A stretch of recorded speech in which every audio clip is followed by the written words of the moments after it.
Bom dia, boa tarde ou boa noite, conforme seja o horário que estejam me ouvindo. Dando sequência ao estudo do livro Paulo e Estevão, nós estamos aqui no finalzinho do primeiro capítulo. Nós vamos começar o segundo capítulo. Não deu para colocar aqui na descrição, agora que eu vi, mas enfim. Mas nós vamos terminar aqui o primeiro capítulo, em que nós vimos aqui que Saulo, né? Então Saulo ele decide procurar Gamaliel. Então ele fica decepcionado com a pregação que ele fez ali na sinagoga. Ele foi muito rechaçado, né? Pelo seu amigo Sadoc, aqueles que eram seus iguais o trataram muito mal, né? A conta de louco. Ele foi muito desprezado até, e isso mexeu profundamente com ele. Ele vai pedir conselhos a Ananias, né? E Ananias, ali do alto de sua sabedoria, né, dos seus anos de experiência, sua idade, que lhe conferia muito mais experiência, diz a ele, né? Fala para ele que, olha, quem vai seguir Jesus não fica esperando facilidades, né? E que tem que estar preparado mesmo para perseguições, né? Então, assim, o espírito já sábio mesmo, ele já tinha dentro dele assim, puxa, é um mundo imperfeito em que os bons vão ser perseguidos, né? Ou quem se esforça pelo bem será perseguido. Ele já tinha isso dentro dele e estava preparando Saulo para que não ficasse aguardando ali facilidades, né? Mas sim, ao contrário, dificuldades, perseguições. Afinal de contas, para quem que Jesus vinha? E o que é que ele falava?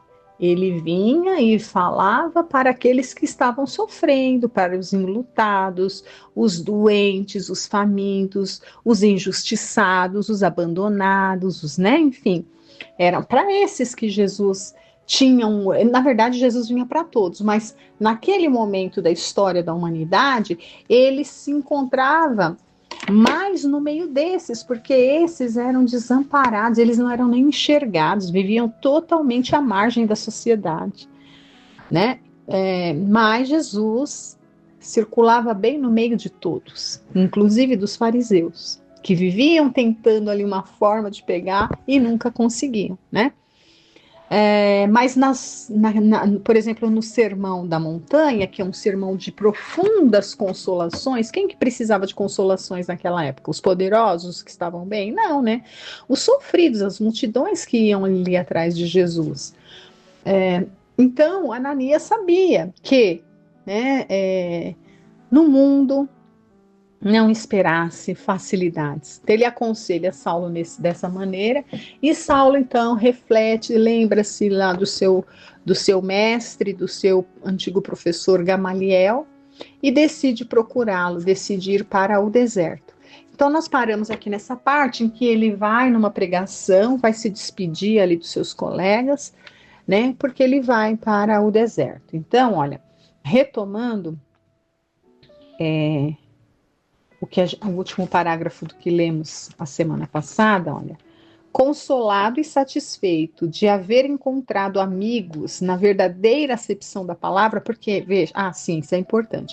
Então, ele estava muito decepcionado com os falsos amigos que ele havia encontrado pouco antes na sinagoga, né?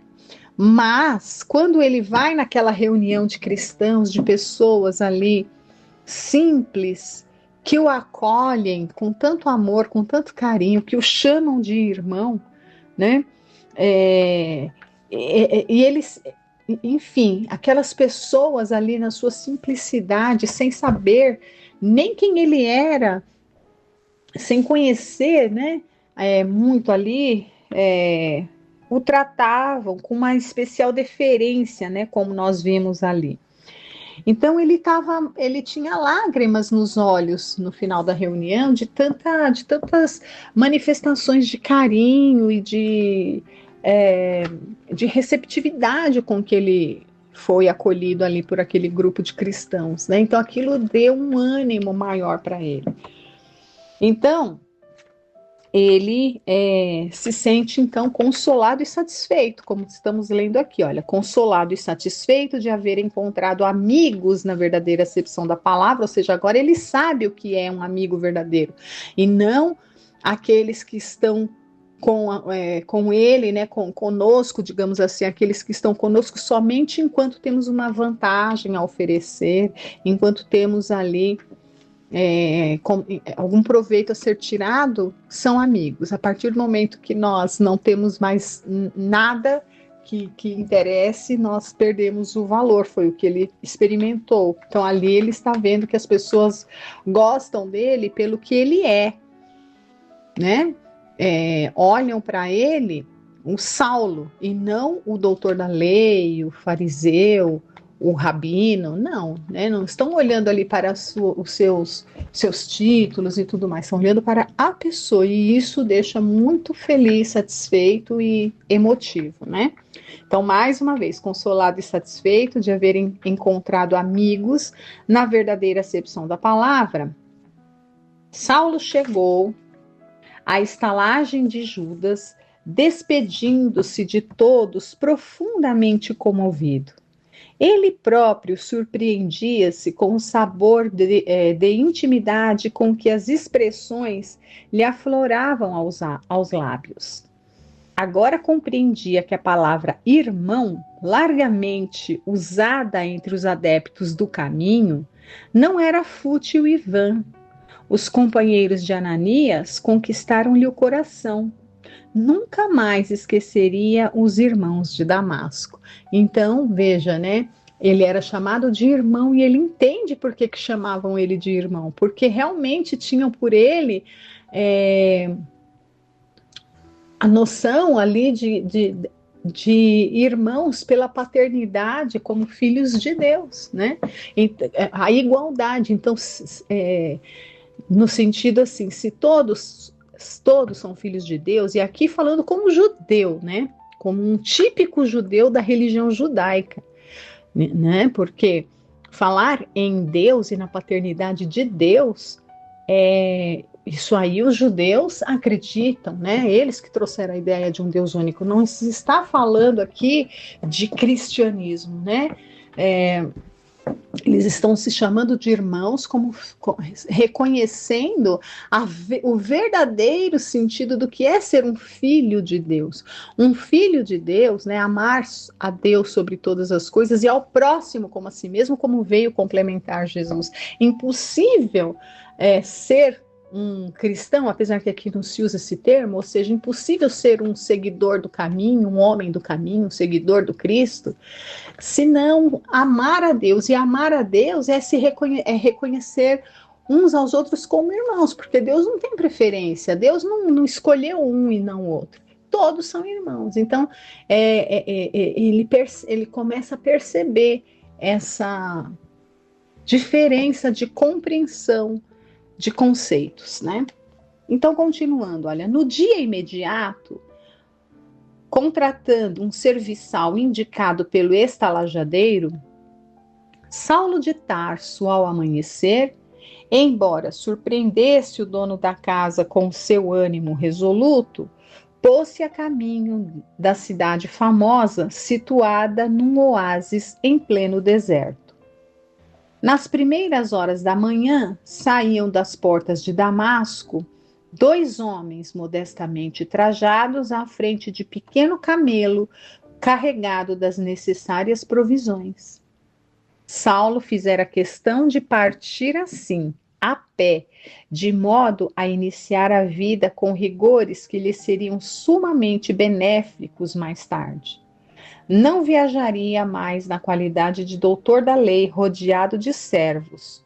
Sim, sim como discípulo de Jesus, adstrito ao seu... devia ser, mas sim, né? Então, olha, mas sim como discípulo de Jesus, adstrito aos seus programas. Por esse motivo, considerou preferir viajar como beduíno beduíno são aqueles viajantes que andam pelo deserto, né? Por esse motivo, considerou preferível viajar como beduíno para aprender a contar sempre com as próprias forças. E nós vamos ver como que ele vai precisar arregimentar suas forças, né? Sob o calor calcicante do dia, sob as bênçãos refrigeradoras do crepúsculo, seu pensamento estava fixo naquele que o chamara do mundo para uma vida nova. As noites do deserto, quando o luar enche de sonho a desolação da paisagem morta, são tocadas de misteriosa beleza. E sempre, já falamos disso, né? Quando Gamaliel decide ir para o deserto, que o povo, esse povo escolhido ali para escolhido por quê, né? Não por privilégio, mas porque eram mais preparados para conceber a ideia de um Deus único. E naquela região, que é uma região desértica, e não é por acaso, porque é da nossa natureza, do ser humano, né? O ser humano, muitas vezes, é aquele típico, não é que nós só aprendemos pela dor, não, nós podemos e é esperado que aprendamos pela docilidade, pelo amor, né? Mas pela nossa própria inferioridade, é quase que natural que a gente aprenda pela dor. Então, muitas vezes, o sofrimento, né? A gente, assim como diz o Espírito amigo, a dor é uma bênção que Deus envia aos seus eleitos. Ou seja, a dor, o sofrimento, ele nos aproxima demais de Deus. Então, como esse povo tinha que ter essa conexão com Deus, né? Então vieram ali numa região que naturalmente uma região difícil. É difícil a gente viver num deserto. Nós temos, por exemplo, uma vaga ideia que nem se compara, né? Quando se fala, por exemplo, do nosso Nordeste aqui, que é uma região, a Caatinga, né? Que é uma região mais seca, que não chove. As dificuldades, como é difícil você viver num lugar que não tem água, porque até os antigos filósofos ali, alguns deles defendem que a vida nasceu da água, né? De tão primordial a vida que ela é. Então, assim, veja, estar num ambiente, numa terra em que não tem água é escassa, e se não tem água, a vegetação é muito escassa, é muito específica. Então, é uma região que castiga por demais. Então, diante de tamanho sofrimento, até por estar vivendo num ambiente tão hostil, é mais fácil essa conexão com Deus. Então, talvez, não sei, né? Se o fato de esse povo que veio naquela região ali, nessas condições, fosse mais fácil mesmo acreditar, ter uma conexão com Deus. E tanto é que entre os patriarcas antigos do judaísmo, todos eles iam ao deserto para poder ter essa conexão com o mais alto. Por quê? Porque na ausência de tudo, o conceito que se tem na ausência de tudo, só sobra uma coisa, Deus. Não tem nada no deserto.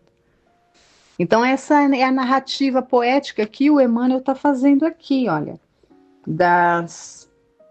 As noites do deserto, quando o luar enche de sonho a desolação da paisagem morta, são tocadas de misteriosa beleza. Misteriosa beleza. Imagine a sensação da presença de Deus ali. Porque o que é que vai aquecer o coração de alguém que está ali num local totalmente inóspito? Senão a fé, a crença, a certeza, olhar para um céu estrelado e se sentir abraçado ali por Deus, não? A gente aqui na cidade, nessas noites assim que o céu está mais aberto, a gente olha os astros ali, a gente já fica encantado, né? Já consegue sentir ali a presença divina. Imagine num deserto, então. Bom, então continuando aqui, olha, sob as frondes de alguma tamareira solitária, O convertido de Damasco aproveitava o silêncio para profundas meditações. É um campo propício para meditar, né? Então você está na ausência de tudo ali, de água, de alimento. Sim, mais uma vez vamos falar do jejum. Não, a pessoa carrega provisões, não vai ficar comendo tudo? Não, porque você não sabe aonde você vai encontrar um lugar para abastecer de novo. Então, quando se fala de jejum, era jejum mesmo, não era só. É óbvio que também, né? Também Saulo aqui está jejuando das suas antigas atitudes. É óbvio que também tem esse significado, mas ele sim estava em jejum de alimento nos 3 dias que ficou. E no deserto as pessoas praticam, não ficam se alimentando com frequência. Por quê? Porque não sabe aonde que vai encontrar novamente, né? Então, todas as religiões antigas utilizam dessa prática. Por quê? Porque facilita nesse momento de meditação. Porque assim como quando a gente está alimentado, a gente fica querendo dormir, né? Fica querendo dormir. Tá lá de barriga cheia, né? Dá aquela moleza, a gente quer se encostar.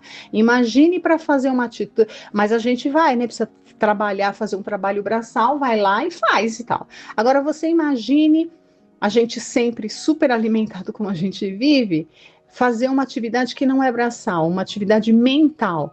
Começa a ter sono, abrir a boca, fica entediante, começa a cochilar, né? Que é o que? Seria a oração. Como que você vai conseguir ficar ali parado, concentrado, se você está super alimentado, querendo dormir? É isso que acontece, né? Então, ele está nessas profundas meditações, porque ele está num ambiente hostil, num ambiente de escassez, portanto, ele não está desperdiçando nada, deve estar se alimentando o mínimo necessário, né? Ou seja, está praticando jejum, sim, de atos, de palavras, de pensamentos e de alimentos também, né? Então vamos lá. Então ele está meditando. E nesta condição, né, a conexão com o mais alto, meditar assim, você consegue de fato atingir ali um nível de consciência, de concentração tal, né? O firmamento estrelado tinha agora para seu espírito confortadoras e permanentes mensagens. Estava convicto de que sua alma havia sido arrebatada a novos horizontes, porque através de todas as coisas da natureza parecia receber o pensamento do Cristo que lhe falava carinhosamente ao coração. Veja, ele está no deserto, mas ele não está se sentindo sozinho, né? Não está, por quê? Porque ele está nessas profundas meditações e ele carrega ali as palavras, a presença do Cristo junto dele. Ele está com um bom ânimo, como Jesus pede e recomenda a nós. Terminamos aqui o primeiro capítulo. Eu não coloquei, esqueci de colocar na descrição, mas nós vamos começar agora o capítulo 2, que se chama O Tecelão. Então, continuando aqui. Apesar de acostumados ao espetáculo permanente da chegada de estrangeiros à cidade, dada a sua privilegiada situação no deserto, os transeuntes de Palmira notaram com profundo interesse a passagem daquele beduíno seguido de humilde serviçal a puxar um mísero camelo arquejante de cansaço. Sem dúvida, reconheceram-lhe o perfil de judeu nos traços característicos do rosto, na energia serena que lhe transparecia do olhar. Veja, é a segunda vez que o Emmanuel usa o adjetivo sereno, serenidade, para falar do olhar de Saulo, que era o quê? Lá no começo ele não conseguia entender o olhar sereno de Gesiel Estevão, né? No caso Estevão, ele conheceu como Estevão. E hoje ele tem a mesma serenidade no seu olhar. E já é a segunda vez que a gente vê que a gente observa que Emmanuel usa exatamente o mesmo adjetivo que ele utilizava ao se referir no olhar, ao olhar de Estevão. Então são pequenos detalhes da narrativa de Emmanuel que enriquecem a obra, e que se a gente está atento com esses detalhes, a gente percebe o quão rica, né, ela é. Já sabemos que é, mas esses detalhes vão fazendo com que a gente aproveite mais ainda, né? Então vamos lá. Saulo, por sua vez, transitava com ar indiferente, como se convivesse naquele cenário de há muito tempo. Então ele está andando assim, ele está numa boa, ele não está incomodado com nada, não está cansado, né? Então ele está preparado ali para o que der e vier, né? Ciente de que o irmão de antigo mestre era ali negociante dos mais conhecidos e abastados, não teve dificuldade em obter informações de um compatrício que lhe indicou a residência. Então ele sabia, ele está indo buscar Gamaliel. E ele sabia que Gamaliel ia para o deserto nessa cidade de Palmira. Então ele chegou na cidade de Palmira e ele sabe que Gamaliel tinha um irmão que morava ali. Então ele vai procurar esse irmão, né? Então ele encontrou com facilidade um irmão que indicou ali a residência do Gamaliel. Acomodando-se numa estalagem comum para refazer-se das fadigas da viagem, consultou a bolsa para regular o seu programa. O dinheiro esgotava-se. Mal chegaria para remunerar o companheiro dedicado que lhe fora amigo fiel em toda a penosa viagem. Depois de informado do quantum a pagar, verificando a insuficiência dos recursos, falou-lhe com humildade. Judá era o nome, né, da pessoa. Judá, de momento não tenho o bastante para compensar o melhor serviço que me prestaste. Entretanto, dou-te metade da importância e mais o camelo em pagamento do restante. O próprio servo comoveu-se com o tom humilde da proposta. Que diferença, né? Não precisa tanto, senhor, respondeu confuso. O valor do animal basta e sobra. Desse modo não ficará desprevenido. Contento-me com algumas moedas, apenas o necessário para custear a volta. Saulo teve para ele um olhar de reconhecimento e alegando a impossibilidade de o reter por mais tempo, despediu-o com expressões de conforto e votos de feliz regresso a Damasco. Então ele dispensa ali o servo que estava junto dele, né?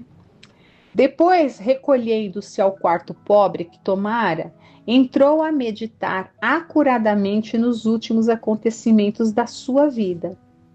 Estava só, sem parentes, sem amigos, sem dinheiro.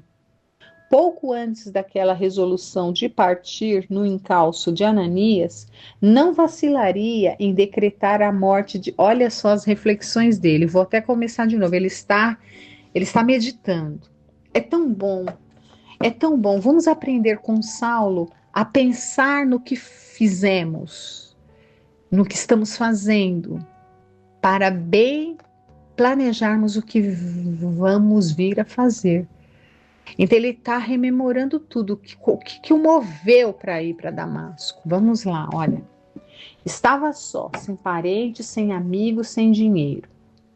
Pouco antes daquela resolução de partir no encalço de Ananias, quer dizer, isso lá em Jerusalém, o doutor da lei, não vacilaria em decretar a morte de quem profetizasse o futuro que o esperava. Ou seja, ele estava indo atrás de Ananias. Se Ananias fosse igual a Estevão, ele não estava nem... Ele já estava determinado a decretar o apedrejamento, sei lá, a pedir a morte do Ananias também. Ele estava indo decidido a isso. Vamos lá. Ele continua pensando, ele está pensando, olha. Sua existência, seus planos estavam transformados nos detalhes mais íntimos. Que fazer agora? E se não encontrasse em Palmira o socorro de Gamaliel, conforme aguardava em suas esperanças secretas? Né, gente, ele humano, né? Viu Jesus, mas era humano. Ele estava ali com alguma insegurança, né? Vamos lá.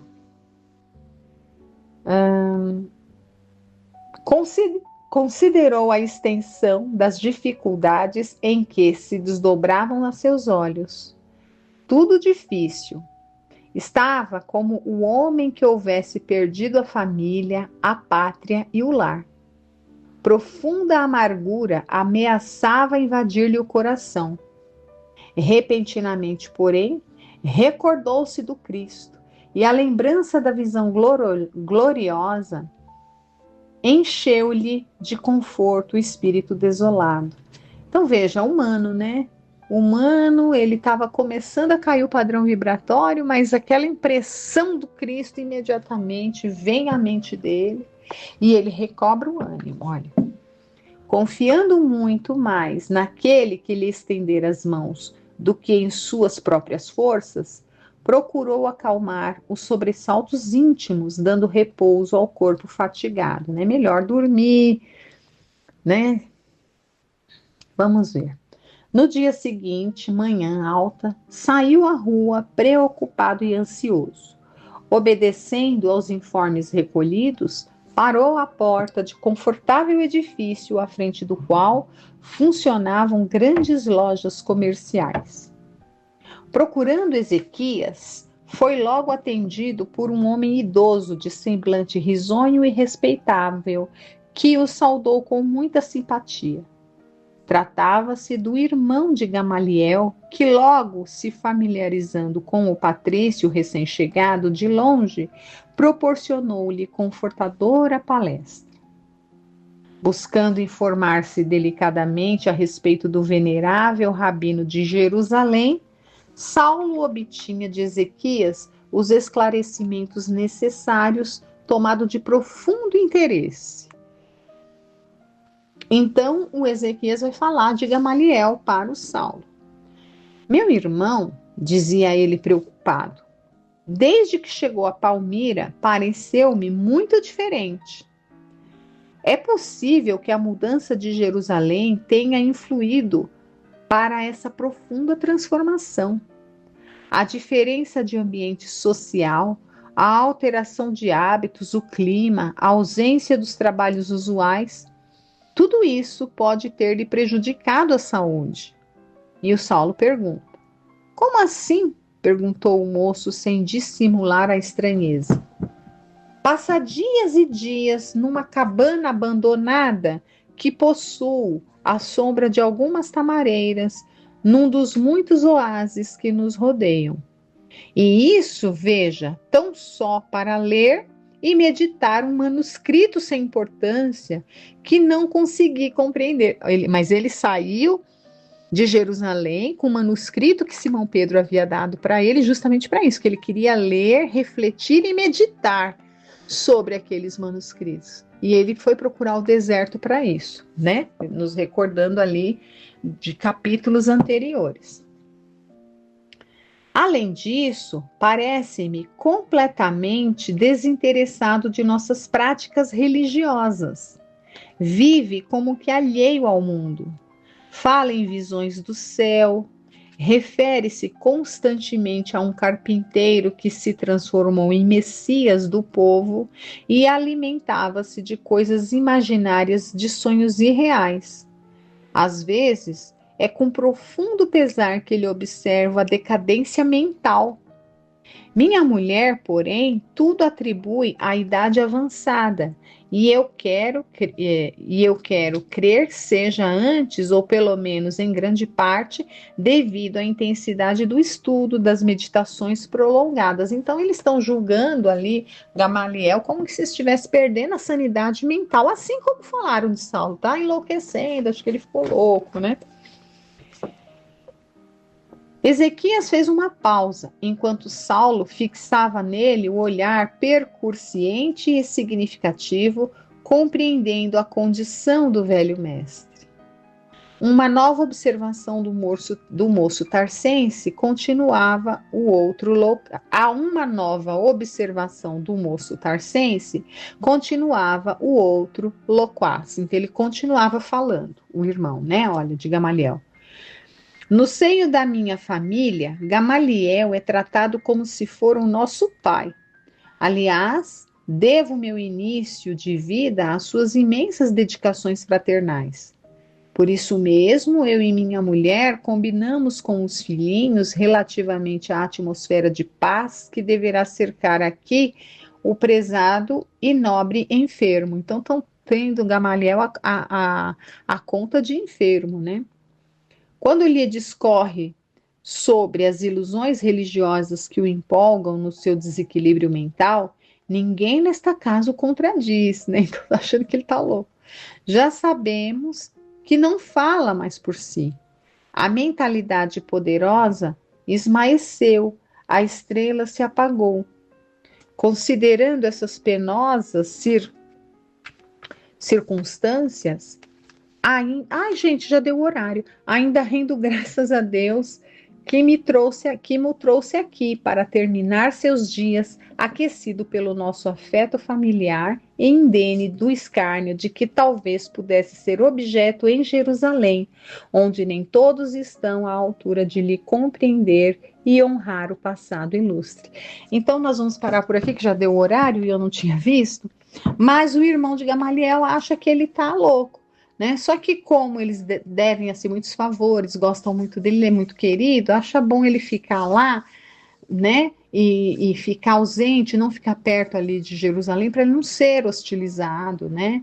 Então eles estão querendo proteger o Gamaliel ali da hostilidade daqueles que venham a perceber a sua, entre aspas, loucura, porque eles estão julgando que ele perdeu o juízo, né? Agradeço a todos por estarem aqui acompanhando essa bela história. Continuamos até na semana que vem. Até lá. Muito obrigada. Boa noite.